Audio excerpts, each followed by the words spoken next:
And I was in charge of the stage with former Prime Minister Mr. Vajpayee, who was my icon actually.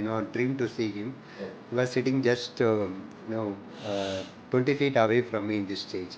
It's not just offices, it's the live, work, and play model, like food courts, fitness centers, and green uh, LEED certified buildings. So, this is here to stay, or there's going to be some improvement on that? We started with it was a planned as a 1.7 million square feet project initially. In 1.7 we started first 6 lakh square feet. But when we started in 2008, the end of 2008, we met with the global financial crisis. So many of the bookings which were made by us got cancelled at that point in time. Sir, what was the spark that made Indialand Group identify Coimbatore as a key investment hub?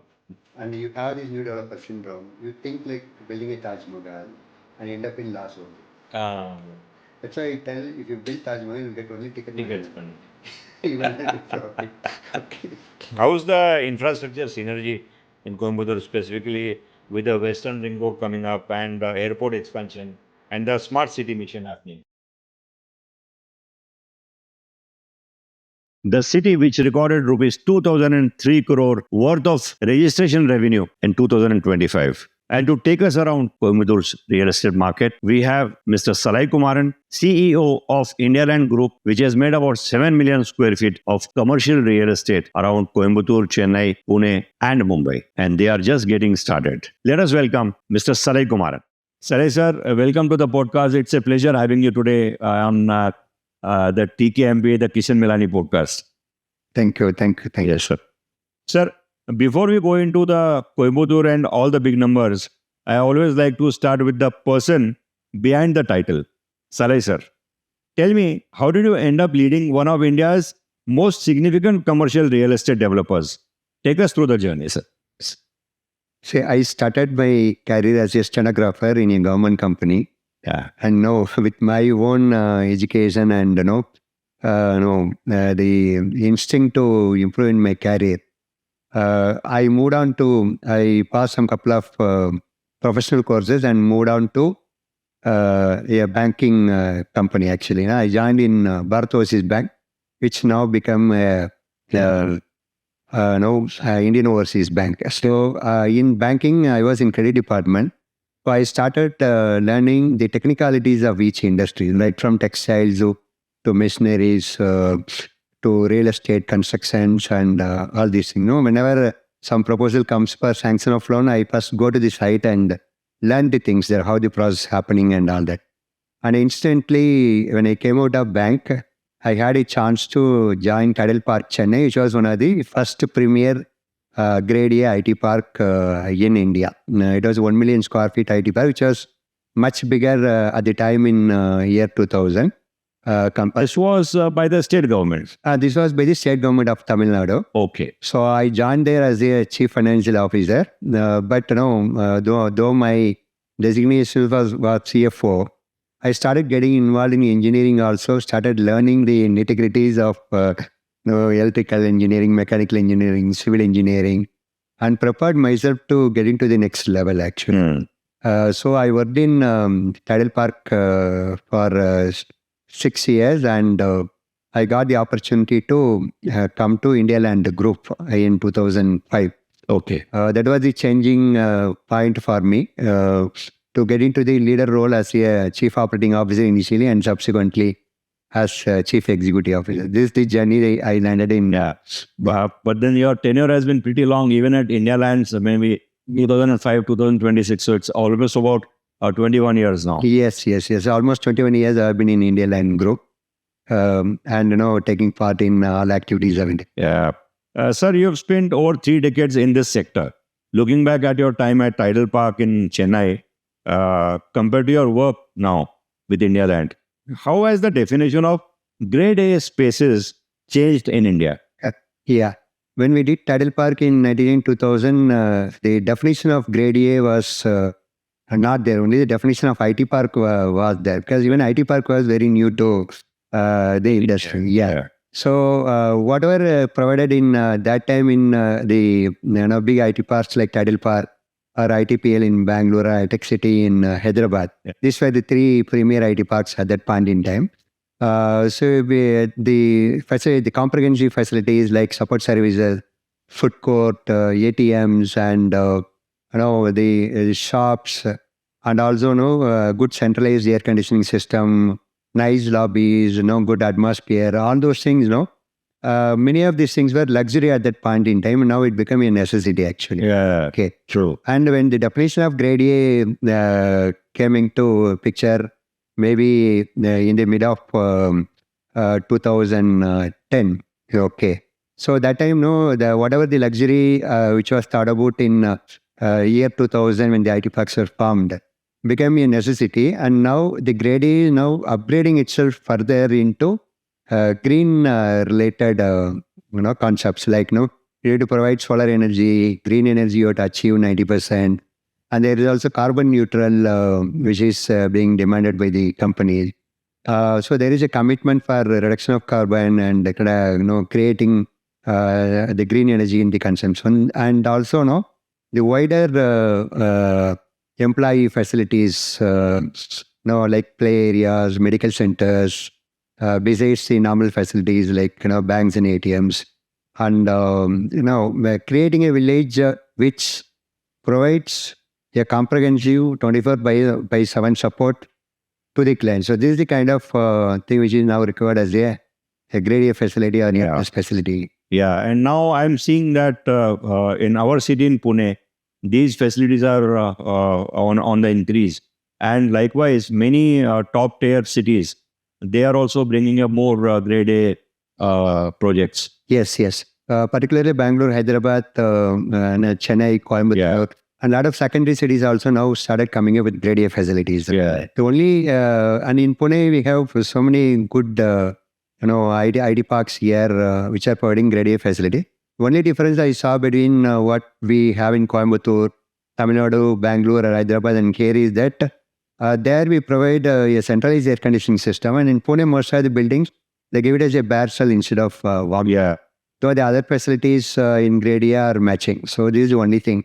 Only difference in Pune. Yeah. Yeah. Sir, you received an appreciation certificate from the former Prime Minister, Mr. Atal Bihari Vajpayee, for your work at Tidal Park.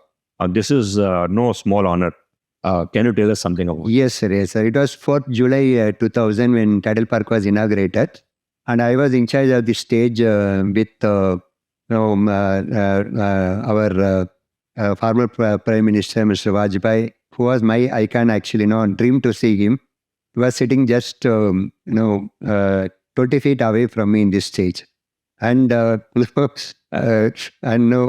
Pramod Mahajan, who was the IT Minister at that time, Rangarajan Kumaramangalam, Mr. Rangarajan Kumaramangalam, and our Tamil Nadu Chief Minister, Dr. Karunanidhi. So, Mr. T.R. Balu, the Minister. So, those who were the dignitaries who were sitting in the stage, and I was managing the stage actually. Amazing. And Tidal Park was the first financially successful modern IT park actually. So we were able to make it debt-free in 2 years' time. And the financial management was done in a manner that it was a combination of some sale and the major leasing of spaces. It has been designed in a manner that the profitability is achieved in the very first year actually. It was the first year, I still remember it gone with a profit of 85 lakhs in the first year, and from subsequent year it has grown much bigger. So because the financial management was done well, I got the certificate from Dr. Vajpayee at that point in time. It was really a big, very big honor for me. Yeah. And sir, as you said that the break-even came in the first year or second year. So is it because the IT sector had just started coming in? You are at the right time? Yes. The project started in 99 actually. By December 99, we never thought that we were in the right time because it was the end of OITK at that point in time. And people were thinking that after OITK, there is no scope for IT at all. But everything started changing in January. And by July, the project of 1 million square feet was 100% full. And that time there was no reference rate for IT parks rental, and we got a very good rental also. A rent of average of about 45 rupees per square feet per month. It was a very big number. Very big number. And also, when the project was happening, we understood the difficulties in taking more loans and paying interest. So we decided to sell 20% of the total stock to the IT companies and take that money for rotating in the project, so that the loan requirement has come down drastically. Interest payment also came down drastically. So this strategy has helped in repaying the loan by 2022 and became a debt-free company with it. Amazing. So that was quite an achievement. Sir, what was the spark that made Indialand Group identify Coimbatore as a key investment hub nearly 2 decades ago? Yes, we started, Indialand Group started its first development project in Chennai. It was a 2.7 million square feet project designed by Zag Hadith, UK. The best architect we can see in the world. So this project, we started that project. When this project was ongoing, the SEZ regulations were popularly known in the market. So we thought it's better to go for an SEZ at that point in time. We had tremendous faith in secondary cities as a group. So we decided to enter Coimbatore. And we had a joint venture with the local group over there and started this project. And it was a tough time initially because we started with it was planned as a 1.7 million square feet project initially. In 1.7, we started first 6 lakh square feet. But when we started in 2008, the end of 2008, we met with the global financial crisis. So many of the bookings which were made by us got cancelled at that point in time. But we weathered through all these difficulties and were able to fill up that space in next 1 year's time and successfully started bringing up the project. From 2008 and 2010, we did the second building. And after a gap of certain time, by 2020, we completed third tower, and by 2023, we completed fourth tower. Now it is a 1.7 million square feet project, which is a really good project with every facility is available over there. As I told you, it's a very comprehensive village. Now it's a platinum rated gold building also. IGBC. Platinum rated IGBC building also. Amazing. Very nice. So that would be the first one. That is the first one in Coimbatore, which is a large platinum rated. And this is the biggest platinum rated USGBC building in whole of India. I see. Yeah. Okay. So for someone who's watching this, who hasn't followed Coimbatore closely, how do you describe the city's transformation in the last 5 to 7 years? What actually has changed? Yeah. So I can tell the transformation from 2008 to 2026, over a period of 15 years. So when we entered Coimbatore to start an IT park, there was only one building of government available. That is also Title Park only, Title Park Coimbatore. That was the only building available, and this is the second building. Both are ACs at building, and there is no grade A space available in Coimbatore at that point in time. It was like it's a village which is getting transformed into the city kind of atmosphere only. Not much to refer for a big IT development over there. But when this global financial crisis happened and all the big companies cancelled the booking, I went around the Coimbatore and I was surprised to see that there's so many companies in diverse fields in IT were there in the apartments and small buildings in Coimbatore. So we adopted a strategy of conducting one T20 tournament at that point in time, and for the IT companies, and we developed a database of about 120 companies, and because of this tournament, we got in contact with administration people of all those companies. And within next 6 months, we were able to fill up the entire 3 lakh square feet. This is how we brought these companies into a formal, designed, A-grade IT park. So this is the beginning we made at that point in time. The market picked up again in 2010. But post 2000, 2010, the growth was very gradual. Actually, it was not quick. But in 2018, we saw some tremendous growth. 2020 brought it down because of COVID. Yeah. And in 2022, again, the market picked up in such a big menace.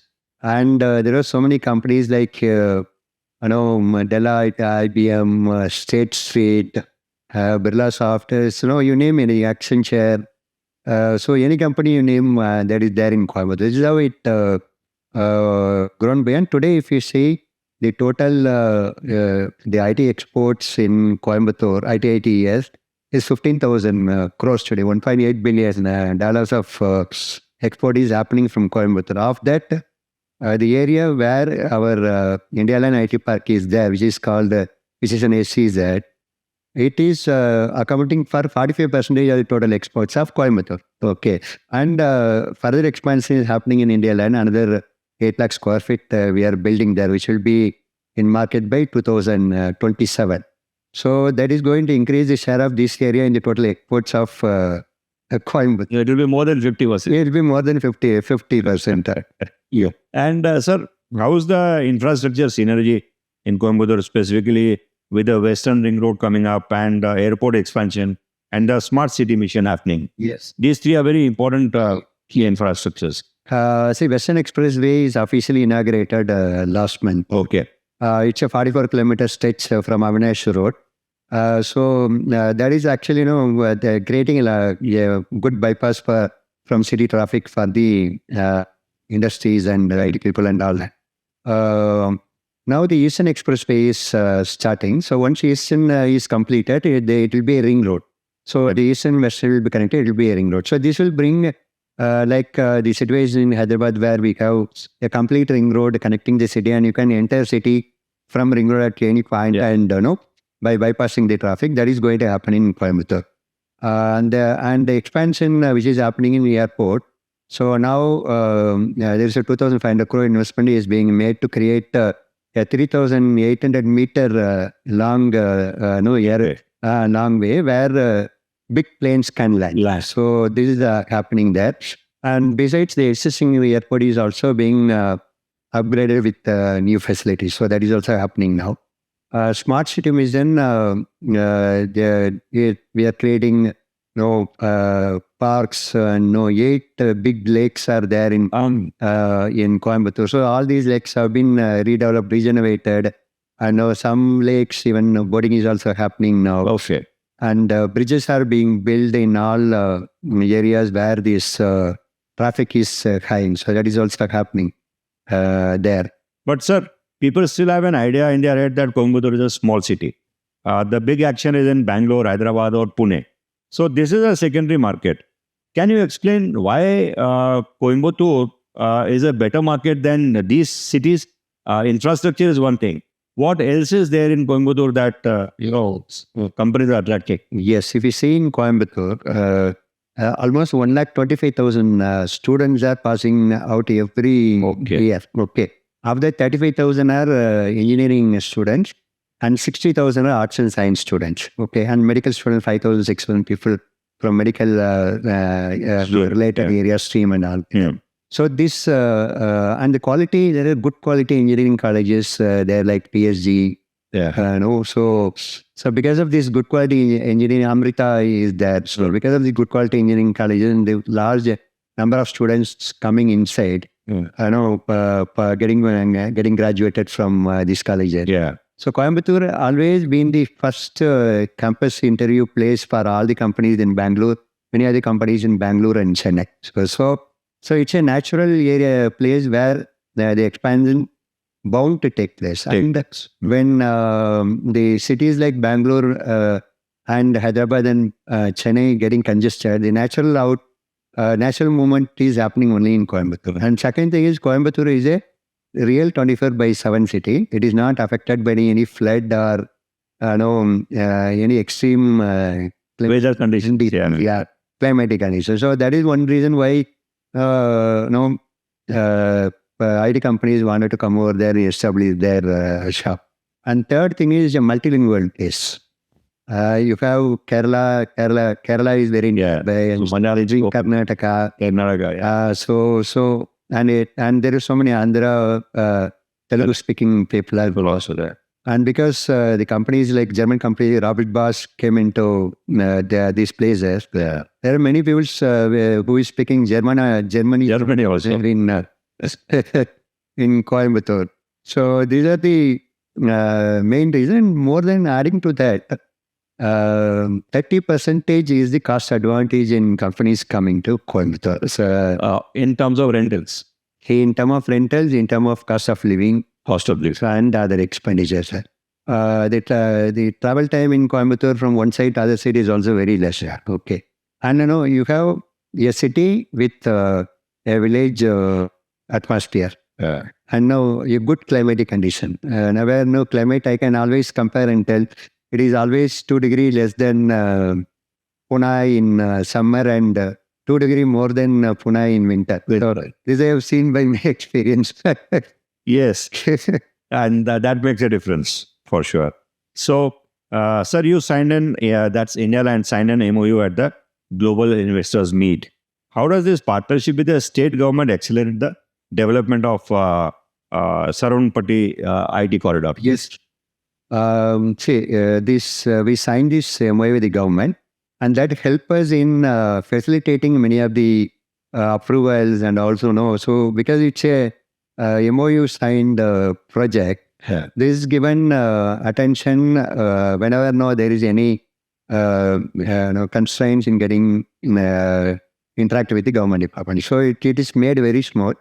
We get our approvals and the project starts quickly.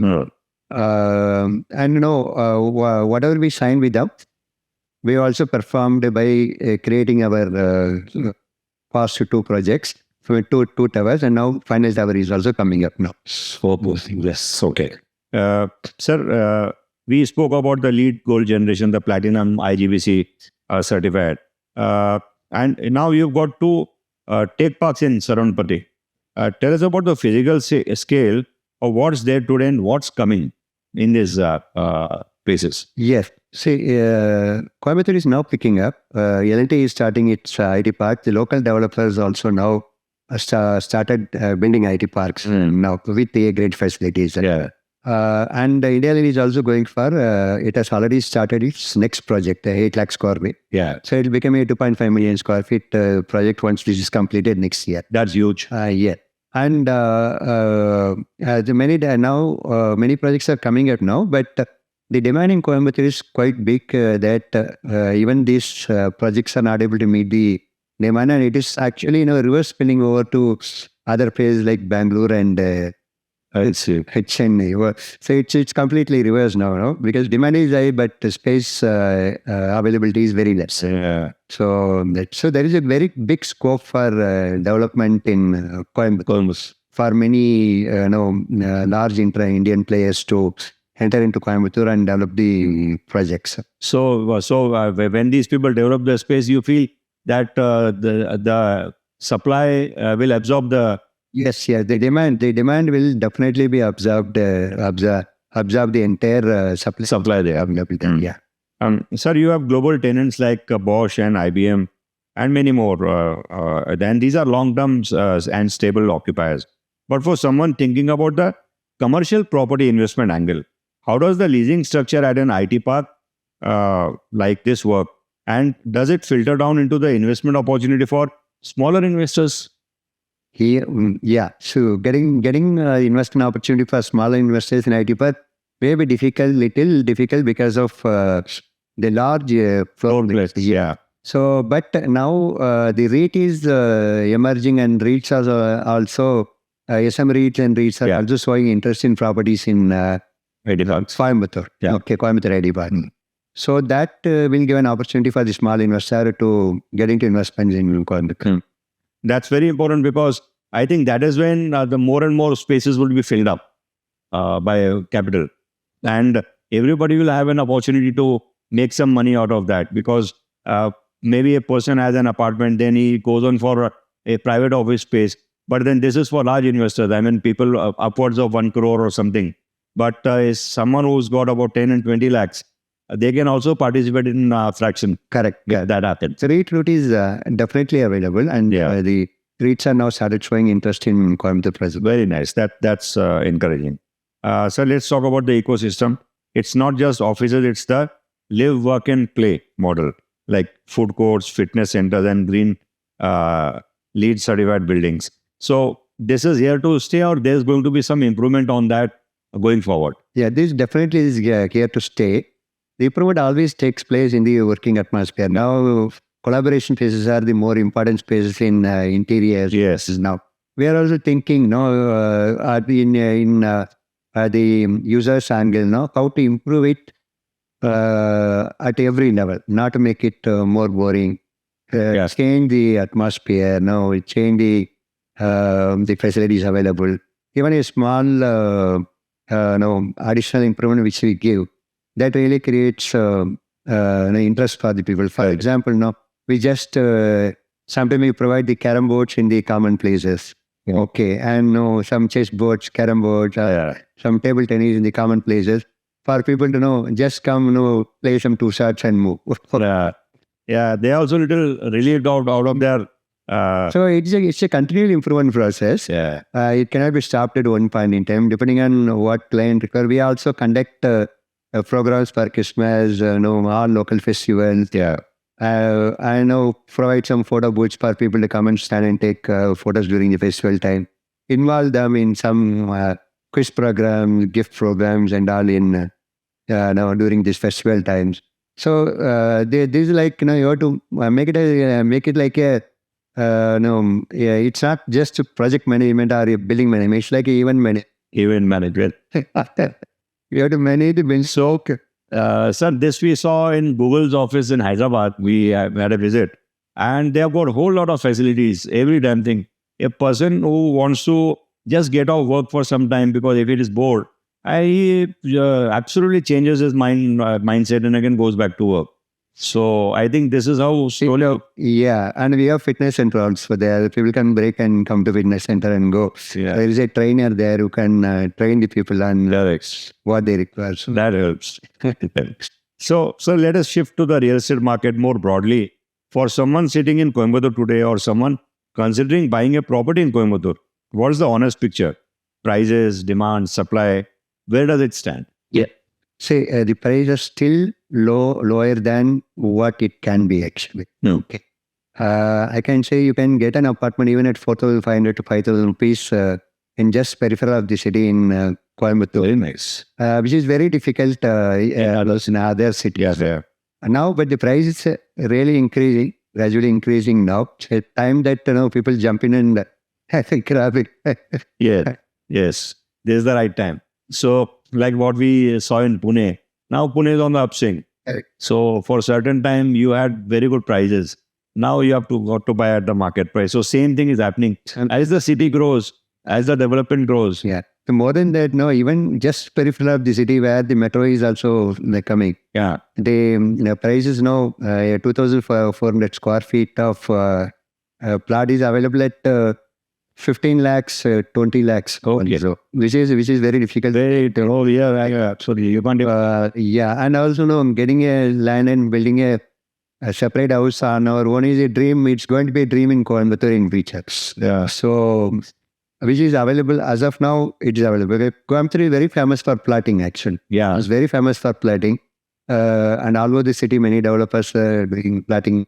There are not much high rises there. Not much high rise there. Maybe now I can say our building is the tallest building. Maybe it is going to be a 51 meter building. Okay. So that is the tallest building in Coimbatore. Okay. There's not much high rise building, but once this plotting and these things are done, maybe another 5 years time you will not get any independent plots for independent houses. They're going to be apartment types only. This is how for investment. Yeah. Sir, Indialand has a very clear ambition: 10,000 crores assets under management in 4 years. Right now, you're around 5,000. That's a doubling. So, what does that growth come from? See, now we are more loaded with office spaces now in Pune.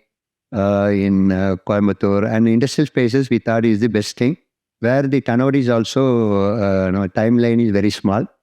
In 8 months, 1 year, you can complete a project and hand over. So we are planning industrial projects in Chennai, Coimbatore, Pune, in Bengaluru, Hyderabad. And also we are also want to get into small office spaces in all these cities. Okay. And also co-living. Want to develop the co-living spaces also. So we don't get into residential projects. Yeah. But we are okay with getting into co-living spaces. We're looking for joint venture spaces all over these places. Okay. And also we have lands for developing almost about 2.7 million square feet in Pune. Okay. And another 8 lakh square feet we are coming up in the existing project behind our existing IT park. I see. These are all IT and commercial spaces. So IT and commercial space itself in Coimbatore and Pune, whatever we have planned, a large development, that itself is equivalent to 5 million square feet. Okay. That is good. So besides that, these are all our existing lands. Besides that, we are going to start joint venture projects for industrial in all over these cities. This is how we wanted to reach this 10,000 crore. Yeah. Sir, let's talk about asset tokenization. This is a pet project. This is a favorite. So now for most people watching this, tokenization sounds very abstract. Can you explain in plain terms what this means for a real estate investor in India? Yes. So when you were talking about, when you were asking me about retail investor, Correct. mine was reading the asset tokenization. If asset tokenization is there, the real estate, this retail investor is already there. Okay. But today now, the REIT is the only firm where the retail investor can invest for investing in big commercial buildings.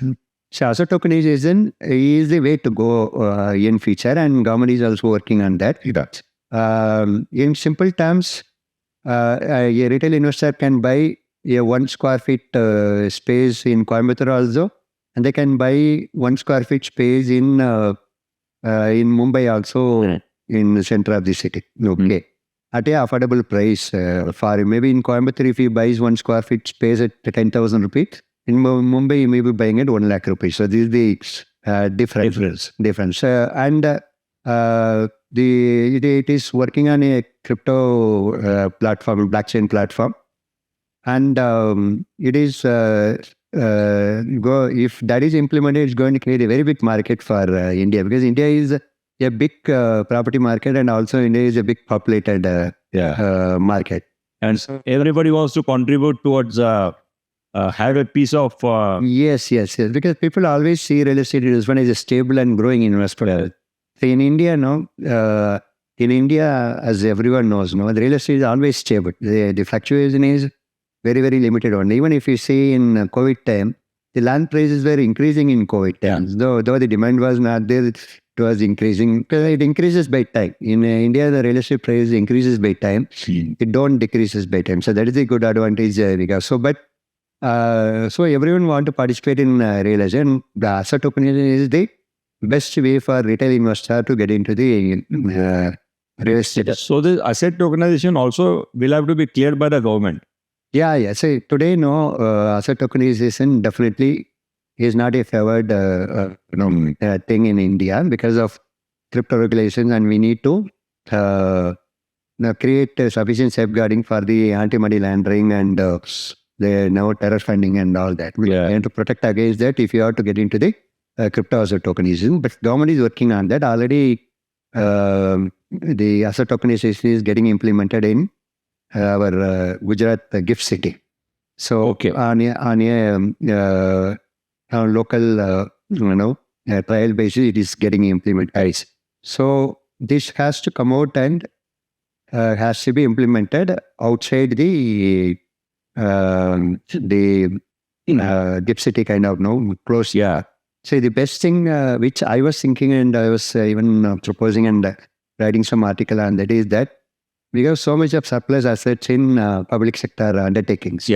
And instead of going, the public sector undertaking going for government support for their growth funding, they can use this surplus real estate asset and create a very big market for asset tokenization and trial that in the market, and that trial, which if it goes for 2-3 years now, then after that it will be a big advantage for implementing in the market, because the billions of rupee market which the assets which the public sector undertaking, such PSUs have, it can be used for this. For example, Air India, it's so much of fixed asset available. Yeah, right. It could not unlock those fixed assets, and it had to be sold to the private sector. Okay, if these kind of markets are created for PSUs, they will not depend on government for funding. Yeah, right. They will say go to the market and mobilize the money using a more secured way of funding. The Navaratna especially. Navaratna or the next level companies. Yeah. So That is a very good idea. Yeah, that's the best way to start asset tokenization in India. And that will help in moving into the private sector. Let's hope that government pays heed to this advice or suggestion by Salai sir and something comes up. Sir, someone who's not a first-time buyer, let's say that they already own a residential property and they are thinking about their second investment. Would you advise them to invest in commercial or industrial in a market like Coimbatore? It depends on the quantum of investment. Right. So say take maybe 50 lakhs or 1 crore of rupees. Correct. So I would advise them to buy a retail unit one. Shop and all. Commercial one, yeah. Okay. So that's the safest bet. Nice. Okay. One last question, sir. And this one is always, I always love to ask this because it cuts through all the jargon. If you were a private individual, not the CEO of Indialand, just someone with capital to invest in Coimbatore real estate today, what would you do? I've already done that. I go and buy one apartment, one plot there. Okay. And peacefully build a house after retirement. So you are more interested in land. I'm more. That is black gold, what we call. Yes, because the land is very, particularly the residential land there in Coimbatore, now low priced. Yeah. This is the time to take. Yeah, this is the time we can invest in land. I bought a very small piece of land for my post-retirement house there. Well, lovely, sir. We wish you all the best there. And sir, we just run through a rapid fire and lightning round. Please tell us Coimbatore in one word. I will tell in 3 words. Okay. It's a peace and prosperity. Peace and prosperity. Great. Very nice. Sir, favorite new construction technology? It's still sector is the favorite to construction. Sales sector, huh? Okay. One piece of advice for a young developer. And so we need a young developer should come out of the new developer syndrome. Okay. If you build a Taj Mahal, you will get only ticket money. You will not get what do you need to get? Capitalize on that. So where you are doing a development for profit. Okay. When you come as a first new developer and you have this new developer syndrome, you think like building a Taj Mahal and end up in last one. That's why I tell, if you build Taj Mahal, you'll get only tickets money. Even the profit. So he has to forgo that ticket money and build it for his profit. Yeah, that's what. Only then he'll survive. Yes. So what the end user requires is what he has to do. Yeah. He should not do what he wants to do. Okay. So what purpose? There is a difference between the two. Yeah, there is a drastic difference. Yes. Okay. So what the end user requires, only you have to build, and you should not build what you want to build. Correct. First, understand the user requirement, understand your profitability, and then you build. Sir, this is the advice not only for young developers, for seasoned developers also. Many times I have seen developers, of course now the scenario is changed, they would want to build what they are good at. I mean, they'll say, no, I make the market, I make the price, this location, if I make this, it will sell. But there are stances when these things have proved wrong and they have gone into losses. Like you said, they have only collected ticket money. So why Indialand is successful in all the project is because of this one. We think about user requirement. We don't think about what you want. Okay. What you want is the end profit for you. Okay. For that, we should not build a Taj Mahal. We have to build a proper usable build. I know. Yeah. Lovely, sir.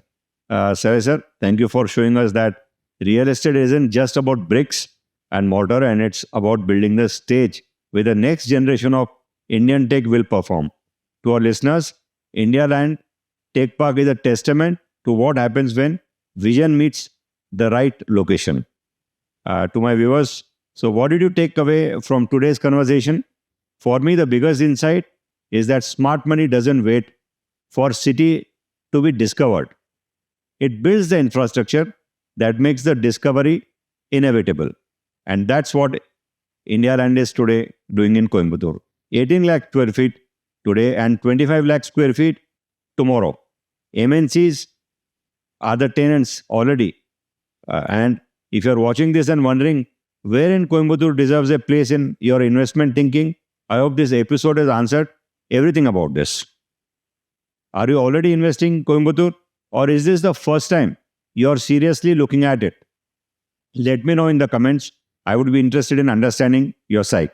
If you found this valuable, share it with someone who may need it, and I'll see you in the next video.